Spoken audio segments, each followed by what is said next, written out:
मुझे पता है सर, आप मेरे गुनहगारों को कभी नहीं पकड़ पाएंगे, कभी नहीं। वो खुली हवा में सांस लेंगे और मैं दिल घुटती रहूंगी और आप चुपचाप सर झुकाए मुझे देखते रहेंगे।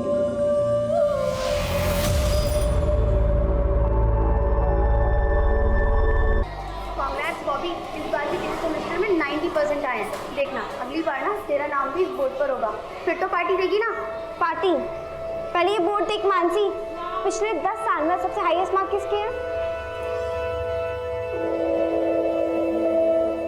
श्याम भवी चौरसिया 99.34%, 2018-19।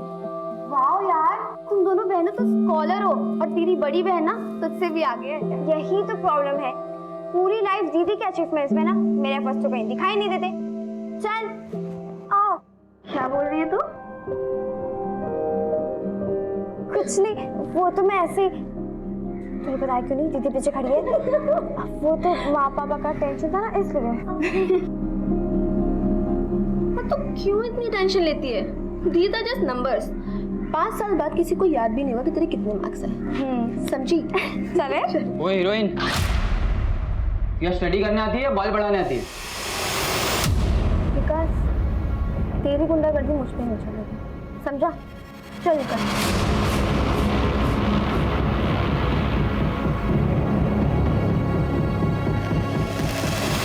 दीदी, जो हुआ उसमें तुम्हारी गलती नहीं थी ना, मैं समझा दूंगी माँ पापा को। अरे माँ पापा तो ठीक है यार, मुझे टेंशन दादी की है। लेकिन इतना कुछ होने के बाद भी तुम इतनी नॉर्मल कैसे रह सकती हो? जो दादी के ताने झेल सकता है ना, वो कुछ भी झेल सकता है।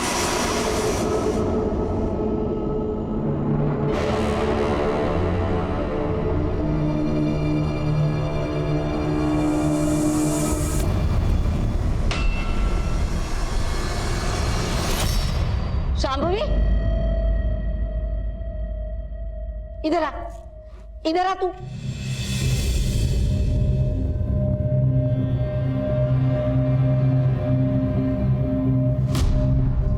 बाल काट के आ गई तू? हाँ, वो भी घर में किसी से पूछे बिना। राजीव, आरती, इधर आओ। क्या हुआ अम्मा? हाँ माँ। कितनी बार कहा है तुमसे, लड़की जात है, उसको थोड़ा मर्यादा में रखो। देखा, आज जाके बाल कटवा के आ गई। चल जा अपने कमरे में।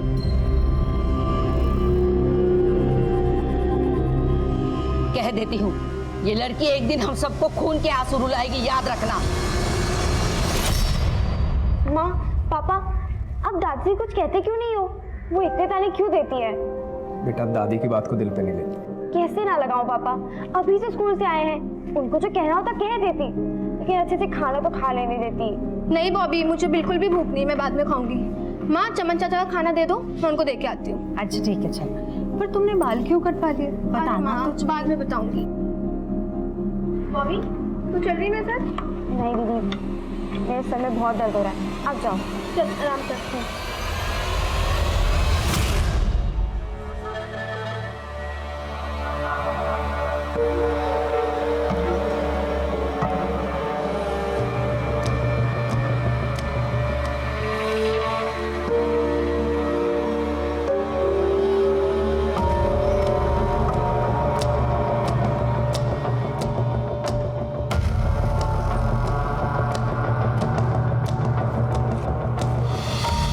चमन चाचा, ये लीजिए आपका खाना।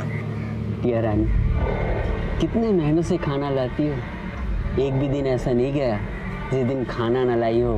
भगवान खुश रखे तुम्हें। अच्छा चमन चाचा, मैं चलती हूँ, आप ख्याल रखें, ठीक है?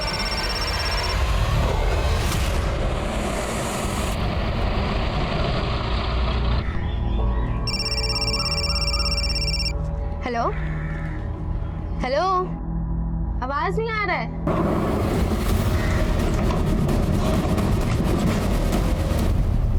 बॉबी, जा दीदी को बुला के ला। दीदी, दीदी। वो आई नहीं अभी तक। मैं बाहर देख के आती हूँ।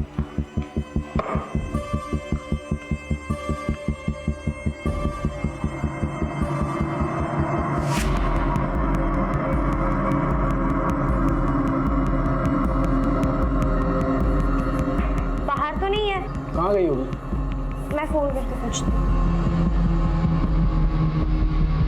आप जिस नंबर को डायल कर रहे हैं वो इस समय स्विच ऑफ है। फोन तो बंद आ रहा है। यहीं कहीं होगी, मैं जाके देखता हूँ। मैं भी आती हूँ। हाँ चल बेटा।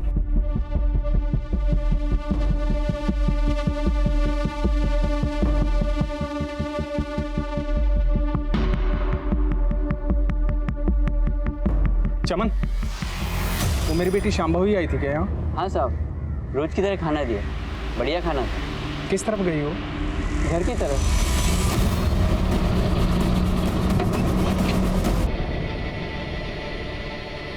मिली शांभवी? बहुत जगह ढूंढा, कहीं नहीं मिली। हमें पुलिस में रिपोर्ट करवानी होगी। पागल हो गए हैं तू राजीव? इतनी छोटी सी बात के लिए पुलिस में जाएगा? कोई जरूरत नहीं है। यही कहीं गई होगी, अपने दोस्त के पास आ जाएगी। लेकिन माँ, कितनी बार कहा है तुमसे, लड़की जात है, काबू में रखो। पर मेरी बात सुनता कौन है? गई होगी कहीं पे मुंह फुलाकर।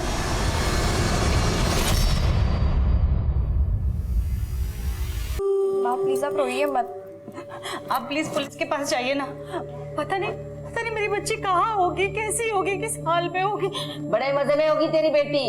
दिन दहाड़े दरवाजे से कोई नहीं उठा के लेके गया उसे। और हाँ, पहले ही बता देती हूँ, पुलिस में जाने की कोई जरूरत नहीं है। खामखा बदनामी होगी।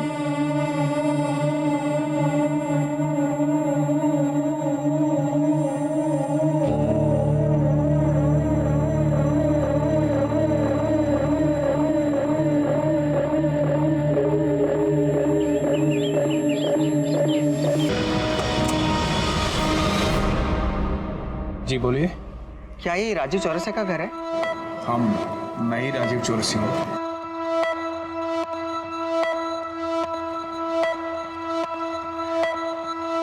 वो थोड़ी देर पहले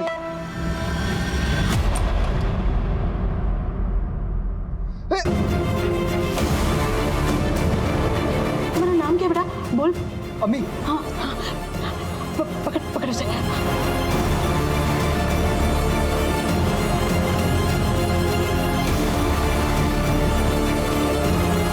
बोल बेटा, तुम्हारा नाम क्या है? तुम्हारे अबू का नाम क्या है बेटा? हाँ बोल बेटा।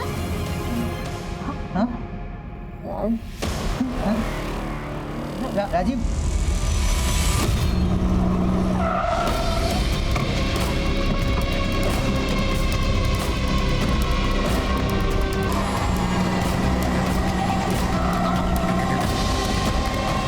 आरती, आरती, आरती, आरती, शांभवी, शांभवी, शांभवी, शांभवी, क्या हुआ?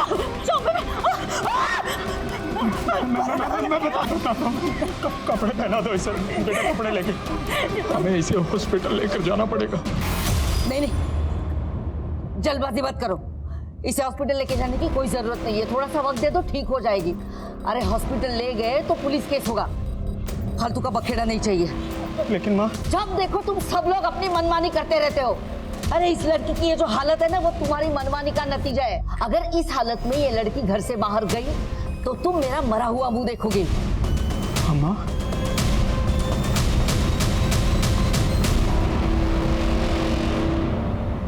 दीदी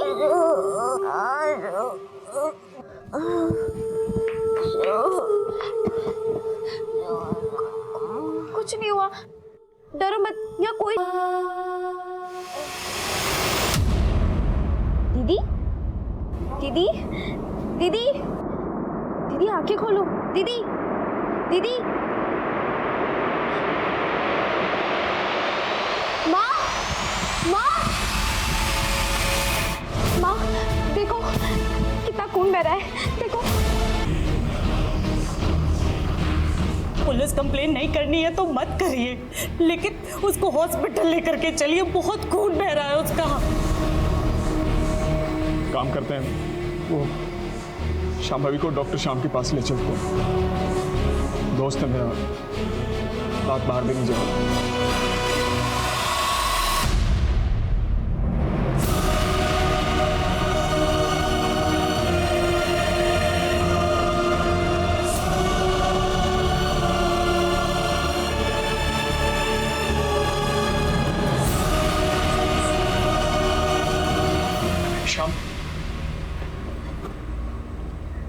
राजीव शांभवी का गैंग रेप हुआ है।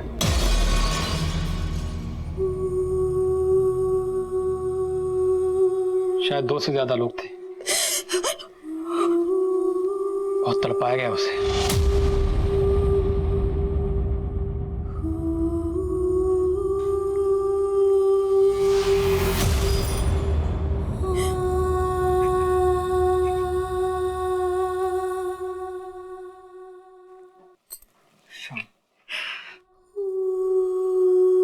ये बात किसी को मत बताना, अपने घर में भी नहीं। ये तो कैसी बातें कर रहा है यार?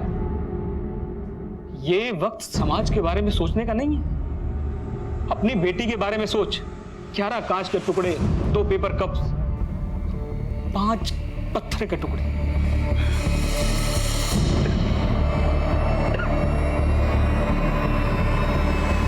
राजीव, तू और मैं अंदाजा भी नहीं लगा सकते कि किस दर्द से गुजरी होगी वो बेचारी। मैंने अपने इतने सालों के करियर में ऐसी दरिंदगी, ऐसी हैवानियत नहीं देखी। राजीव, मैं एक डॉक्टर होने के साथ साथ तेरा दोस्त भी हूं। मेरी बात मान, पुलिस स्टेशन जा, रिपोर्ट लिखा और अपने बाप होने का फर्ज निभा। आप टेंशन मत लीजिए, एफआईआर तो हो जाएगा।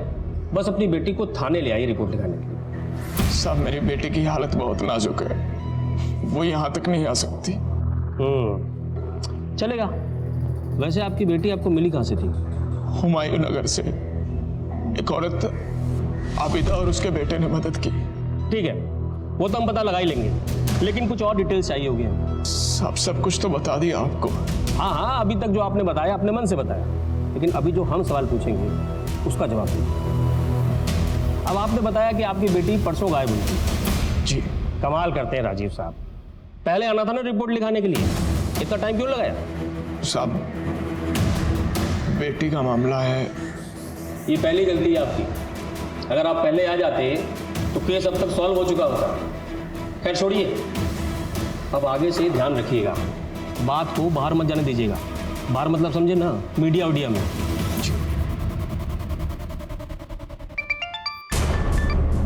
हाँ जी भैया, बोलिए। Anshika, I need you help. बड़ी मुश्किल से शांभवी के परिवार वालों को पुलिस में कंप्लेन करने के लिए मनाया, लेकिन पुलिस शांभवी के बयान का इंतजार कर रही है। वो शांभवी इस हालत में है ही नहीं। इनफैक्ट उसकी हालत तो इतनी नाजुक है। अंशिका, मैं चाहता हूँ कि ये केस खुलकर सामने आए ताकि पुलिस पर प्रेशर बने। भैया आप बिल्कुल फिक्र मत कीजिए, हम आपके और शांभवी के साथ हैं। Thank you Anshika. इटावा में हुए ब्रूटली गैंग रेप को 3 दिन बीत चुके हैं, लेकिन पुलिस प्रशासन अभी तक हाथ पे हाथ धरे बैठी। पुलिस ने अभी तक उस जगह का भी पता नहीं लगाया है जहां पर विक्टिम के साथ ये घिनौना अपराध हुआ। पुलिस के इस निष्क्रियता और दमन के खिलाफ हम आवाज उठाएंगे। मीडिया के दबाव और पुलिस के आक्रोश से पुलिस प्रशासन में खलबली मच गई। इंस्पेक्टर को इस केस से हटा दिया गया और एक स्पेशल इन्वेस्टिगेटिंग टीम का गठन किया गया, जिसकी कमान शहर के एसपी आदिल खान ने खुद संभाला। आदिल खान के लिए चुनौती कड़ी थी। शहर में तनाव का माहौल था और लोगों में पुलिस के लिए अविश्वास बढ़ रहा था। शांभवी को न्याय दिलाकर लोगों के मन में पुलिस के लिए एक बार फिर से विश्वास पैदा करना ही आदिल खान का मकसद था।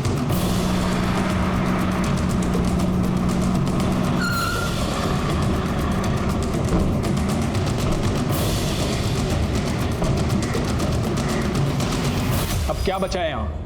और ज्यादती करना बाकी रह गया था क्या? राजीव जी, मैं यहाँ पर आपके जख्म को रेतने नहीं आया। यकीनन हमारे डिपार्टमेंट से कोई चूक हुई है, उसी को सुधारने आया। आपकी बेटी शांभवी को इंसाफ दिलाने आया। खुद एक बेटी का बाप हूं, इसलिए आपकी तकलीफ को समझ सकता हूं।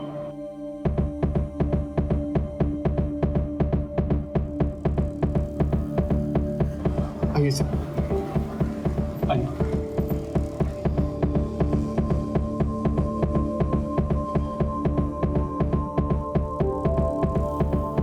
शांभवी बेटा, एसपी साहब आए हैं, तुमसे बात करना चाहते हैं।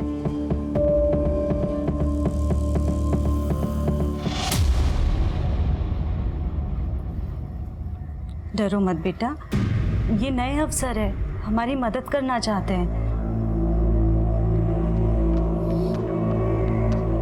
शांभवी बेटा, मुझे पता है तुम्हारे लिए आसान नहीं होगा, लेकिन बेटा उस दिन जो हुआ, क्या वो तुम एक बार फिर से बता सकती हो?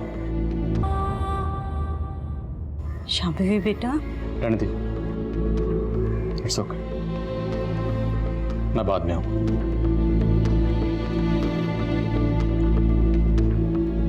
राजीव जी, जिस दिन ये हादसा हुआ उस दिन क्या हुआ था?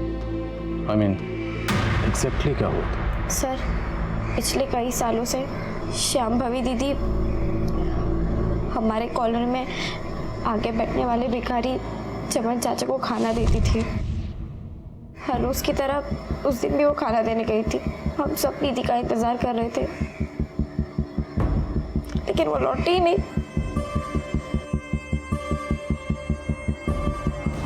हाँ साहब, वो संभवी बेटी खाना देने तो आई थी।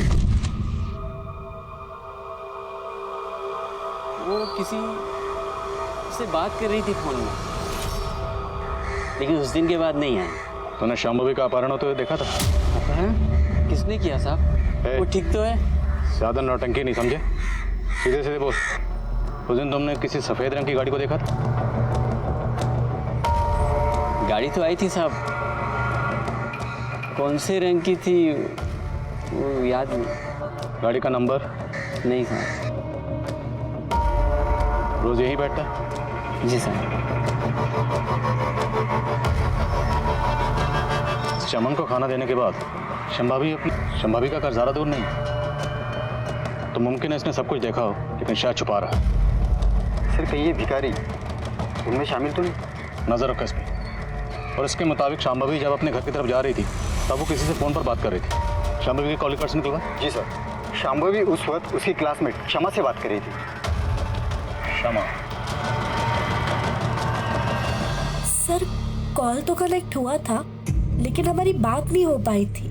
लेकिन मुझे याद है जिस दिन ये सब कुछ हुआ था, स्कूल में बहुत बवाल हुआ था। क्या स्टडी करने आती है? समझा? चल निकल, चलो जाने दो। एक वीक के लिए उसे सस्पेंड भी कर दिया था, और फिर विकास ने। तूने मुझे स्कूल से सस्पेंड करवाया ना, नेक्स्ट टाइम तेरे बाल नहीं काटूंगा, तेरी नाक काट लूंगा, ताकि तू किसी को चेहरा दिखाने के लायक नहीं रहेगी।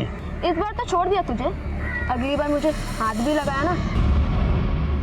शांभवी बेटा, बेफिक्र रहो, मैं तुमसे ऐसा कोई सवाल नहीं करूंगा कि तुम्हें तकलीफ दे, लेकिन फिर भी तुम्हें जहां भी लगे हम इस पूछताछ को वहीं बंद कर सकते हैं।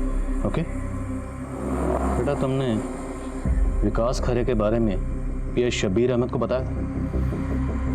सर, विकास ने धमकी दी थी, लेकिन तब लगा नहीं था कि वो ऐसा भी कुछ कर सकता है। लेकिन कुछ दिन पहले जब उसका मैसेज आया। मैसेज?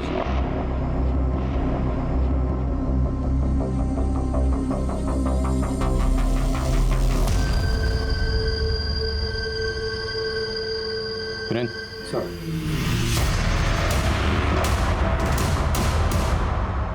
शांभवी बेटा, क्या अब तो मुझे बताओगे कि उस दिन तुम्हारे साथ क्या हुआ था?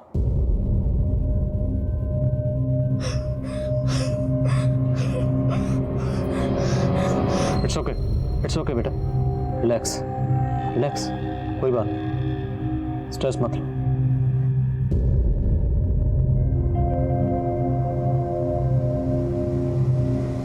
चलो,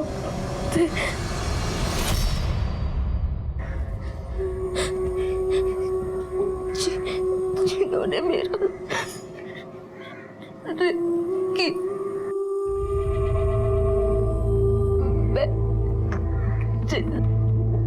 तुम मदद के लिए चिल्लाती रहे,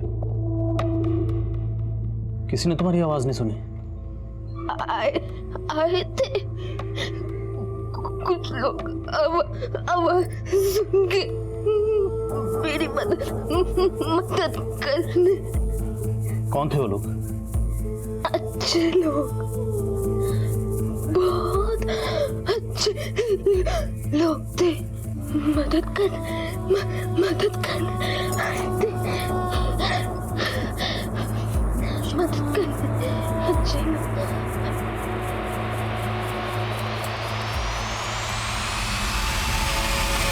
तो शांभवी ने कहा कि बहुत सारे लोगों ने उसकी मदद की, लेकिन अभी तक के घर पे वो अकेले गई थी। अगर बहुत सारे लोगों ने इसकी मदद की थी तो अभी तक सामने क्यों नहीं आए? शायद किसी के दबाव में हो। कोई बात नहीं, एक बार क्राइम सीन का पता चल जाए तो सब के सब मिल जाएंगे। तुम वाइट मैन क्राइम सीन का पता करो और सुनो, वो विकास करें, बुलाओ उसे पुलिस स्टेशन। सर बोल, श्याम भाभी से तेरी क्या प्रॉब्लम थी?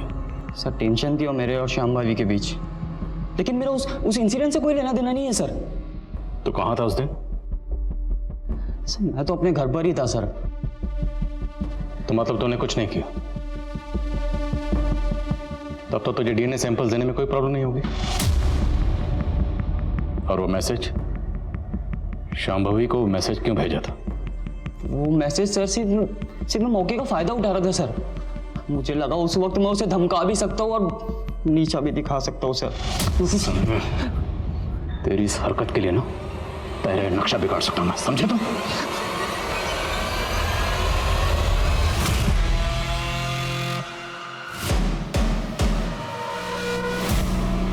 सर ये हुमायूं नगर का सीसीटीवी फुटेज है। इसमें एग्जैक्टली उसी मॉडल की वाइट वैन दिख रही है जिसका जिक्र श्याम भाभी ने किया था। ये वैन 3:32 पर निकलती है और 7:35 पर रिटर्न आई। पता चला ये वैन किसकी है? नहीं सर, नंबर प्लेट क्लियर नहीं है। पता करो शहर में किस किस के पास इस मॉडल की सफेद वैन, एक एक से पूछताछ करो। एक और बात सर, ये एरिया आबिदा के घर से ज्यादा दूर नहीं है। तो पक्का क्राइम सीन भी आबिदा के घर के आसपास ही।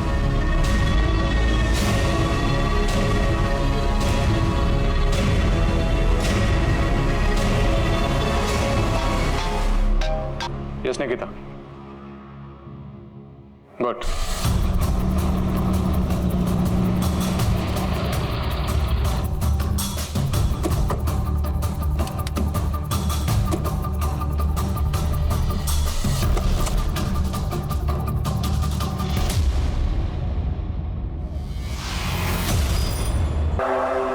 लगता है श्याम भाभी के साथ घटना यहीं घटी।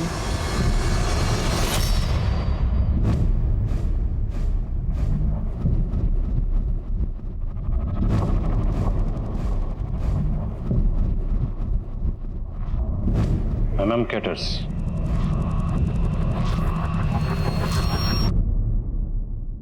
सर विक्टिम के शरीर से कांच के टुकड़े मिले और यहाँ भी इतने कांच के टुकड़े बिखरे हुए हैं।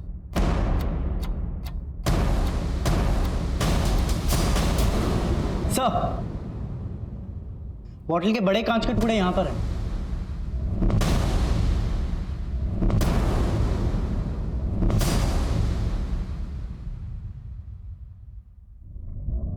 आबिदा का घर यहाँ से 300 मीटर की दूरी पर होगा। शाम भी यहाँ से रेंगते हुए वहाँ गई हो। बताया कि कुछ लोग उसकी मदद के लिए आए थे। इस कांच की बॉटल से उसको जख्मी किया गया। बॉटल को पहले वहाँ तोड़ा गया, फिर उसी कांच से उसे यहाँ लाकर जख्मी किया। गुटका? सर लगता है हड़बड़ाहट में किसी की जेब से गिर गया होगा। ये सारी चीज़ें एविडेंस के तौर पर सील करो। और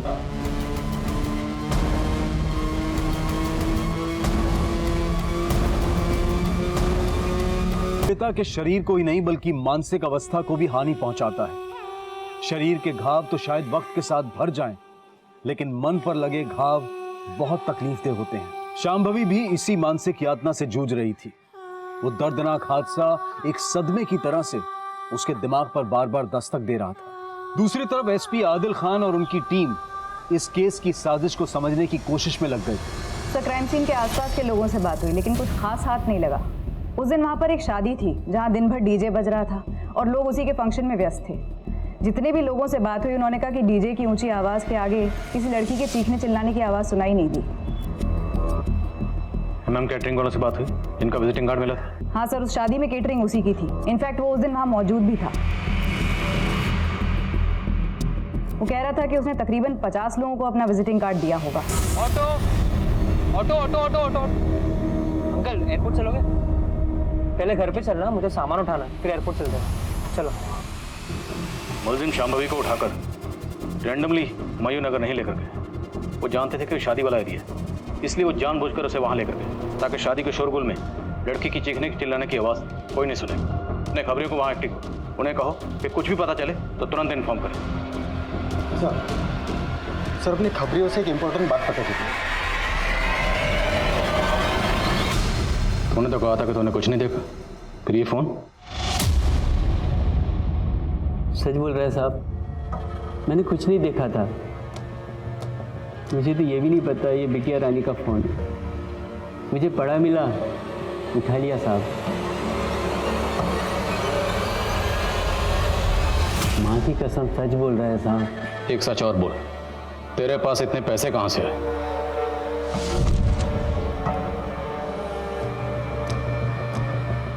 वो साहब मेरी एक झुग्गी है, वो किराए पे चढ़ाया है। ये सब पैसा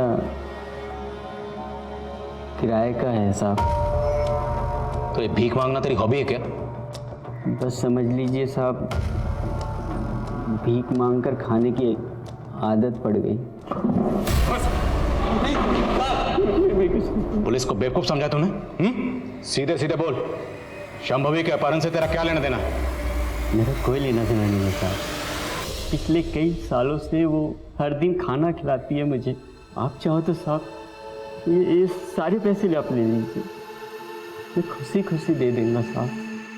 बस आपसे एक विनती है, उसके गुनाहगारों को सजा दिलवा दीजिए साहब, यही विनती है।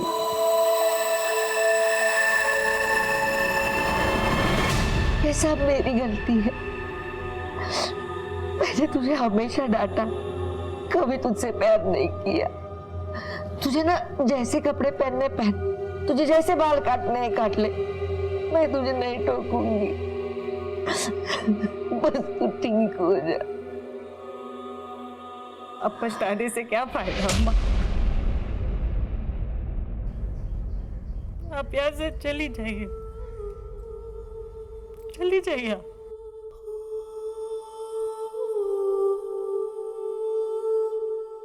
सर डंप डेटा से कुछ भी ठोस हाथ नहीं लगा है। उस एरिया में कई टावर्स होने की वजह से हमें ऐसे बहुत सारे नंबर्स मिले जो उस दिन वहाँ मौजूद थे, लेकिन विकास खरे का फोन उस एरिया में एक्टिव नहीं था। हो सकता है वो अपना फोन घर पे छोड़ के गया। फॉरेंसिक से कोई अपडेट? जी सर, क्राइम सीन से मिले बॉटल के टुकड़े और विक्टिम के बॉडी से मिले कांच के टुकड़े मैच हो गए। फॉरेंसिक ने क्राइम सीन से जो कपड़े उठाए थे उससे भी डीएनए एक्सट्रैक्ट कर लिया है। नेक्स्ट वीक तक ये रिपोर्ट भी आ जाएगी कि विक्टिम की बॉडी से मिले डीएनए और कपड़ों से मिले डीएनए मैच होते हैं या नहीं। अगर हम अपनी तहकीकात का रुख उल्टा कर दें तो? मतलब sir? I mean, other way round.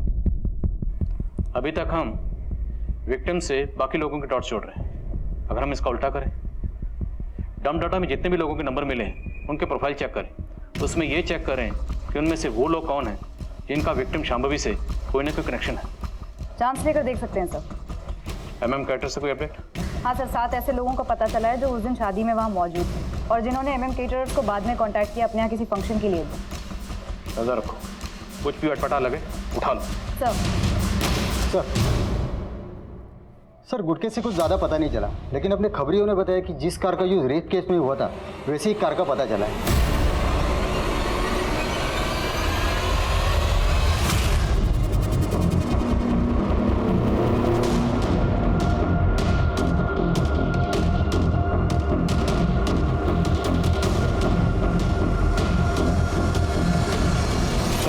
की हालत फिर से बिगड़ने लगी है। लगता है वो अपनी उम्मीद खोती जा रही है। लेकिन डॉक्टर आप तो कह रहे थे कि उसकी हालत में सुधार आ रहा है। हाँ, कहा था कि उसकी सभी रिपोर्ट्स इंप्रूवमेंट दिखा रहे हैं, लेकिन उसकी हालत में बिल्कुल भी सुधार नहीं हो रहा। यहाँ तक कि वो अपने पैरों तक को हिला नहीं पा रही। मानो वो चाहती नहीं कि वो ठीक हो साइकोलॉजिकली। सर, दवाइयाँ अपना काम कर रहे हैं, लेकिन इंसान ठीक होता है अपनी विल पावर से। रेप और ह्यूमिलेशन ने उसके ब्रेन के एक हिस्से को बुरी तरह डैमेज कर दिया और वो तब तक नहीं भरेगा जब तक वो खुद नहीं चाहे।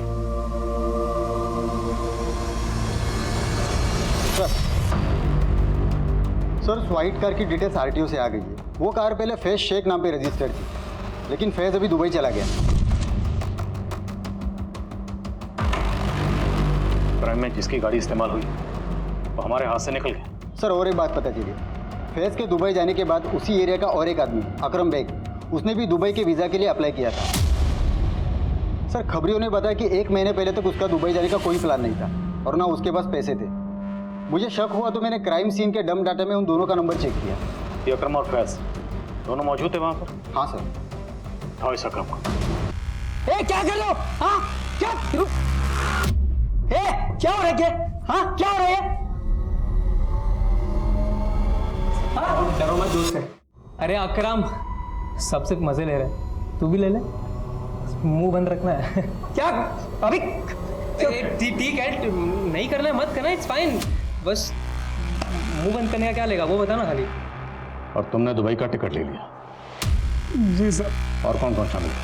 नाम बोल सकते हैं? सर मैं किसी का नाम नहीं जानता हूँ, सिर्फ फैज को जानता हूँ सर। नाम से नहीं जानता लेकिन शक्ल तो पहचानता होगा ना? वहाँ पे जो लोग शामिल थे उनको पहचान तो पाएगा ना? जी सर। जिन 7 लोगों की लिस्ट बनी थी, जिनके घर में फंक्शन था, सबकी फोटो दिखाओ।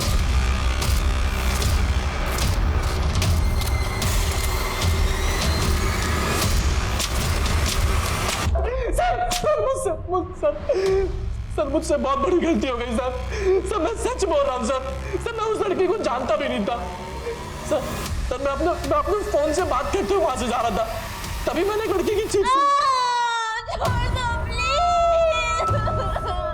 अंदर गया तो देखा कि कुछ लोग उसका रेप कर रहे थे।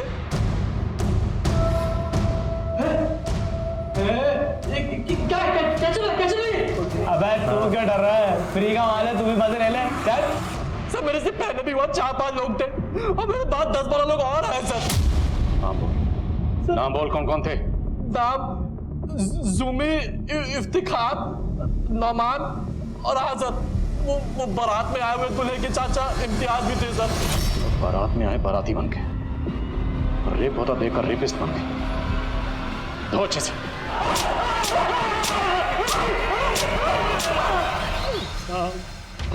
मेरी बीवी को गुजरे हुए 6 साल हो गए साहब। मैं उस दिन फोन पर किसी रिश्तेदार से बात कर रहा था और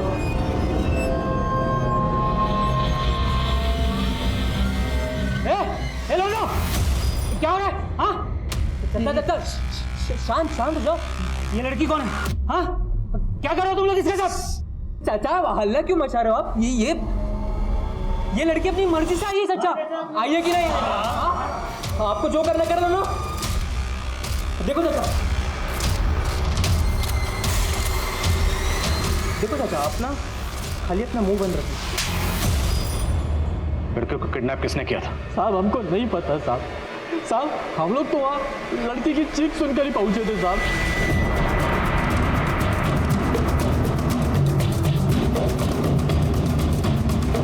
सर कब्री से एक टीम मिली है। रफीक नाम के आदमी का गैरेज है, शाम्भवी के घर से थोड़ी ही दूर। और फैज रफीक का बहुत अच्छा दोस्त है। और रफीक के गैरेज में 2 लड़के काम करते हैं, नईम और शिवा। फैज की उन दोनों से भी दोस्ती है। उठा लो।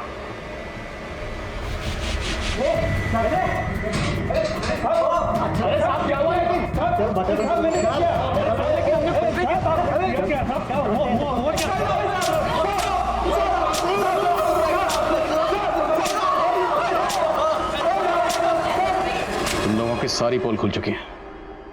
अगर सच नहीं बोलोगे ना तो हड्डियों के जोड़ भी खोल देंगे। बोलो, तुम लोगों ने फैज के साथ मिलकर एक घिनौनी हरकत क्यों की? बताता हूँ साहब, हमने उठाया था उसे। नईम, फैज और रफीक सब साथ ही साथ। शाम्भवी के साथ तुम लोगों की क्या दुश्मनी थी? सब बहुत शौक था उस लौंडिया को लौंडा बनने का। बहुत गुरूर था उसको अपनी खूबसूरती पर और दिमाग पर। और रफीक भाई, इन लौंडियों के बाप को कुछ ज्यादा ही चर्बी चढ़ रही है। ऐसा पानी फेरेंगे कि इनके बाप की चर्बी भी पिघल जाएगी। देखो कैसे घूर रही, देखो लगता बताना ही पड़ेगा। हाँ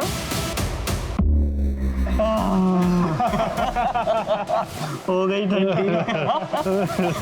मेरी बात सुनो, घर चलते, जाने दो, छोड़ो।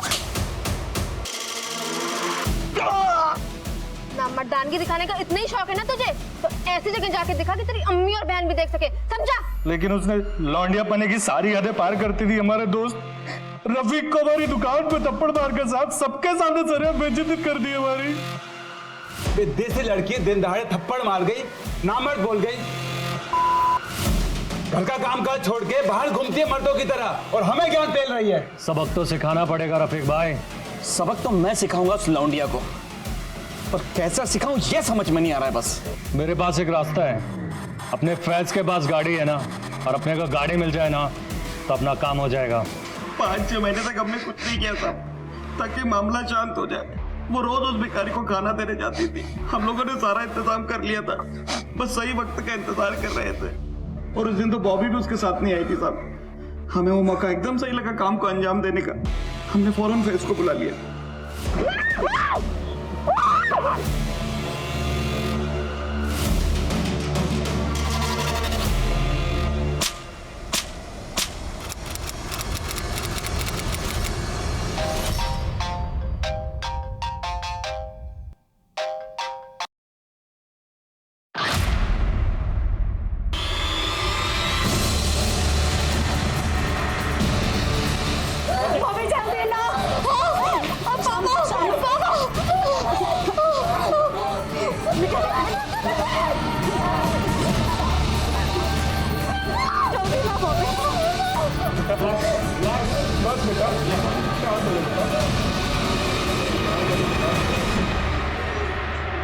शांभवी, शांभवी बेटा,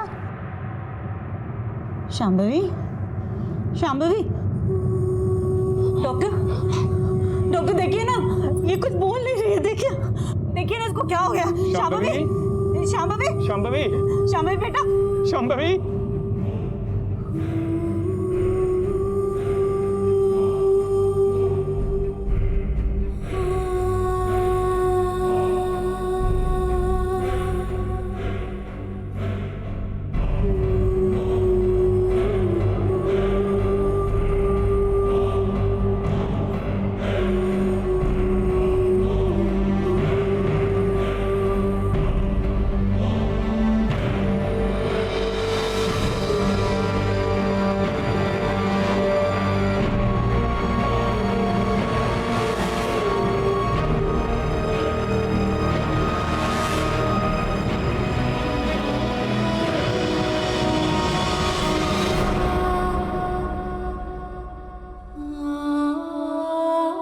पॉलिटिकल डिप्लोमेसी के तहत पुलिस दुबई जाकर बैठे फैज शेख को इंडिया लाने में कामयाब हो गई।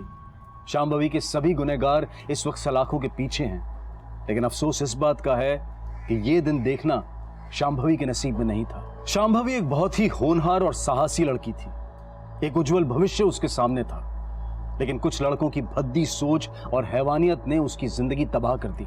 लड़कियों के साथ छेड़छाड़ की घटनाओं के बारे में हम अक्सर अखबारों में पढ़ते रहते हैं, और शायद यही कारण है कि हम इस समस्या को एक आम समस्या मानने लगे हैं, जबकि सच्चाई ये है कि ये घटनाएं हमारे समाज के चरित्र को दिखाती हैं। कॉलेज जाने वाली लड़की हो या फिर काम करने वाली महिला, हर औरत को कभी ना कभी इस समस्या का सामना करना ही पड़ता है। कुछ महिलाएं तो छेड़छाड़ करने वालों को मुंह तोड़ जवाब देती हैं और डटकर उनका मुकाबला करती हैं, पर ज्यादातर महिलाएं चुप रहना ही बेहतर समझती हैं। लेकिन चुप्पी समझदारी नहीं है, ऐसा करने से इन घटनाओं को और बढ़ावा मिलता है। इस समस्या से निपटने के लिए यह बेहद जरूरी है कि हम ईव टीजिंग के खिलाफ जीरो टॉलरेंस पॉलिसी अपनाएं, और साथ ही साथ छेड़छाड़ करने वालों के खिलाफ पुलिस को भी सख्त रवैया अपनाना होगा, तभी महिलाओं के लिए एक सुरक्षित माहौल बन पाएगा। इसी विचार के साथ अब मैं अनूप सोनी आपसे विदा लेता हूं। फिर मुलाकात होगी क्राइम पेट्रोल सतर्क में एक और नए केस के साथ। तब तक अपना ख्याल रखें, सतर्क रहें, सुरक्षित रहें।